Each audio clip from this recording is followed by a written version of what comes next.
Assalamualaikum warahmatullahi wabarakatuh. Jadi di sini saya ingin membuat resensi buku, iaitu buku yang saya pilih bertajuk Himpunan Kajian Kes Kaunseling Guru Bimbingan dan Kaunseling Negeri Johor, yang diterbitkan, yang dihasilkan oleh Majlis Guru Kaunseling Kebangsaan Negeri Johor, dan editornya iaitu Dr. Zakbar bin Lip dan Cik Muhammad Daud bin Saleh.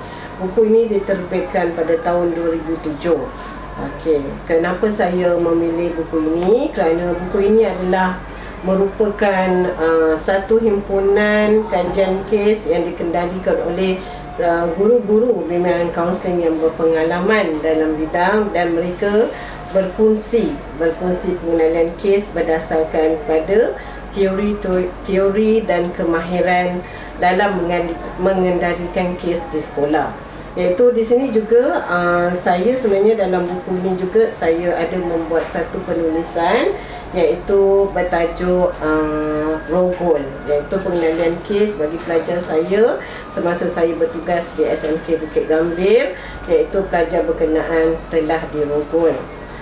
Dan dalam buku ni maknanya buku ini sangat berguna, terutama bagi guru bimbingan dan kaunseling sepenuh masa yang mengendalikan sesi-sesi kaunseling individu.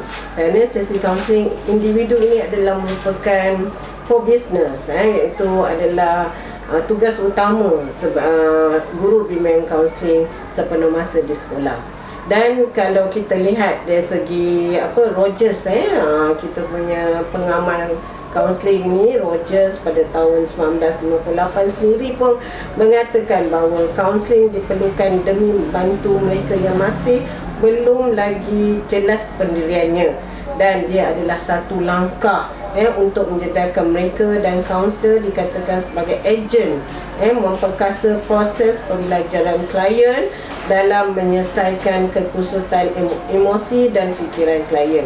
Oleh itu sebagai kaunselor memang perlulah mengetahui teori-teori dan kemahiran untuk mengendalikan kes-kes di sekolah. Dan buku ini sebenarnya adalah merupakan himpunan pengalaman kaunselor yang mengendalikan kes dalam banyak kes. Terutamanya di sini ada kes sumbang mahram, kecelaruan identiti, schizophrenia, rogol, kes buli, ponteng dan sebagainya. Selain daripada itu, buku ini juga bukan ditulis saja mengisahkan tentang kes berkenaan, tapi berdasarkan pengalaman yang ditulis oleh kaunselor mengikut pengamal teori-teori mereka. Contoh, teori REPT, teori reality, teori person centered, teori tingkah laku dan sebagainya. Untuk saya dalam buku ini saya menulis berkaitan dengan pengendalian kes rogol. Saya juga menggunakan teori reality, iaitu dalam penekanan teori ini adalah 3 konsep utama, iaitu masa kini dan kritik diri. Dan sebab dalam kes yang saya kendalikan ini, kes rogol ini, pelajar yang terbabit atau pemangsa rogol ini merasakan dirinya terlalu rendah diri dan hina selepas dia rasa dirinya tidak lagi orang kata telah dirogol dan tidak gadis lagi. Jadi di sinilah peranan kaunselor menggunakan teori tadi, iaitu teori reality, iaitu meyakinkan pada klien bahawa masa kini itu penting.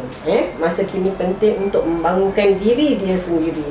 Kalau kes rogol yang telah berlaku pada dia merupakan masa silam yang perlu dilupakan, yang perlu dia belajar daripada kesilapan yang perlu diperbaiki. Tapi amat penting adalah masa kini, iaitu dia perlu mencari kekuatan untuk pulihkan kembali traumanya di rogol.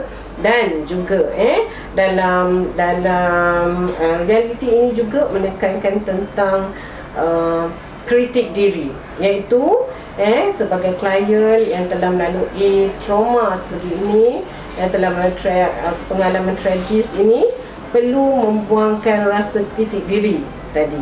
Jadi melalui beberapa sesi yang telah dijalankan pada klien ini, saya memang selesa menggunakan teori realiti.